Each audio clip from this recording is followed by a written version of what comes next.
Armin and Levac, 104.5 The Team. Let's go to Joe Archino, our 104.5 The Team Giants reporter. Joe, Giants dropped this one 23-20 in overtime. What was the mood like in the locker room yesterday?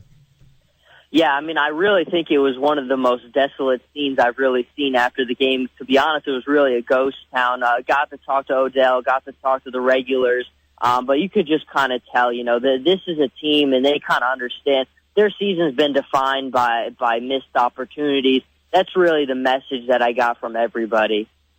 When you say missed opportunities, I mean, it seems like fourth quarter seems to be the worst part of this team's this whole season. There's no question about it, and it's been a continued thing early in the season. The loss to Atlanta, the early loss to Dallas. They kind of bounced back. They had that 3-game winning streak, and now it seems like this is becoming an issue again.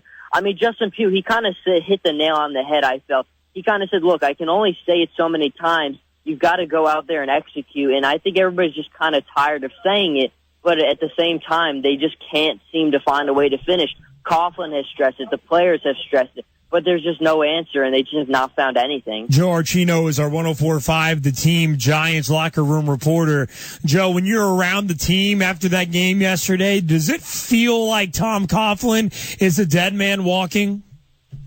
I'll be honest, I kind of do. I've been to every single press conference of his, and this was probably the softest spoken I've ever heard him at a press conference. You could kind of just tell that there was a different kind of mood and tone in his voice.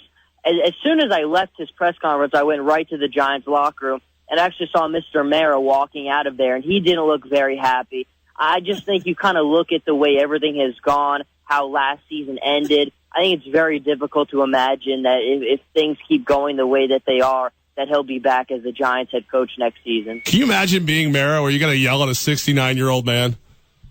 Oh my God. I mean, that's the thing is, when we're all kind of waiting in there, waiting for him to come, everybody's kind of waiting for him to kind of bring the thunder down.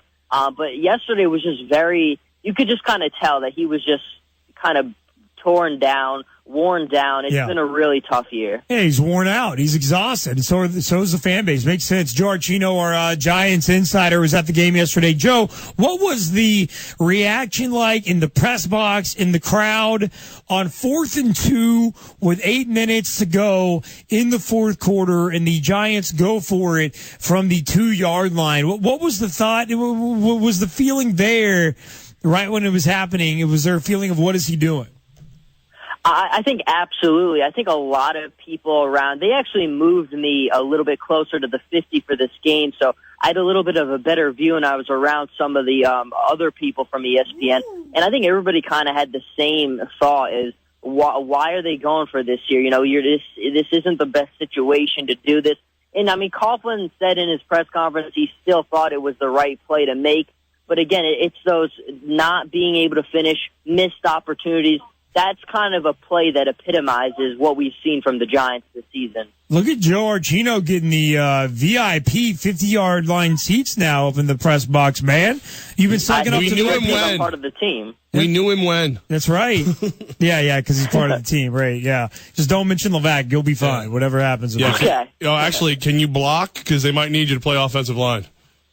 I'll be honest, I could maybe hang in there for a play or two next to Pugh, but not much more than that. Have you seen him? He is a green bean times 3. There is no way that Joe Archino can be an offensive lineman of anything. You would be broken in half a second. Joe, that's a good question, though. What did Eric Flowers get swarmed by fire ants when he hit the ground? What happened during that spastic sprained ankle? I'll be honest. It's kind of been one of those things where, they announced it in the press box when his return was questionable. But I think we all kind of looked at each other and just kind of said, there's no way. I think more people were worried about Odell Beckham Jr. when it seemed like he was going to haul down his second touchdown pass. When he came to the ground, he really hit the ground hard. And a lot of people I was talking to were saying that they think that he really might have dinged himself up. And he was getting hit pretty hard by those Jet safeties. I mean, they don't have the best ball skills, but whenever they had an opportunity to hit him, they really pushed him around. I think that game really put a heavy physical toll on Odell. Oh. At 1045theteam.com, we have Joe Archino's full report from the Meadowlands yesterday, his video report from the field. At Jersey_Joe_Archino. You can find him on Instagram. And Joe, they call you Jersey Joe because you own hundreds of jerseys. We asked you 2 months ago to go count all of your jerseys. Did you do your homework? See, you're going to be mad at me here, Right, but I also have another excuse here. My sources, according to my sources, Santa is going to be bringing me a lot more for Christmas this year. So I figured, why not give you a new count when I get the new ones in the collection? AKA, your ass forgot. Yeah, let's be honest. The only thing you have more of than jerseys is excuses. I'll be honest, that's very true. Get the hell out of here and give me a jersey count next time. Go. I will. All right, go count your jersey. Carolina. After Carolina, I got you. Oh, get out of here. Jersey Joe Archino, man, our Giants reporter, does a great job. A student at Iona that absolutely dominates in the locker room every single Giants game for us. Always enjoy talking to him. Armin and Levac, 104.5 The Team.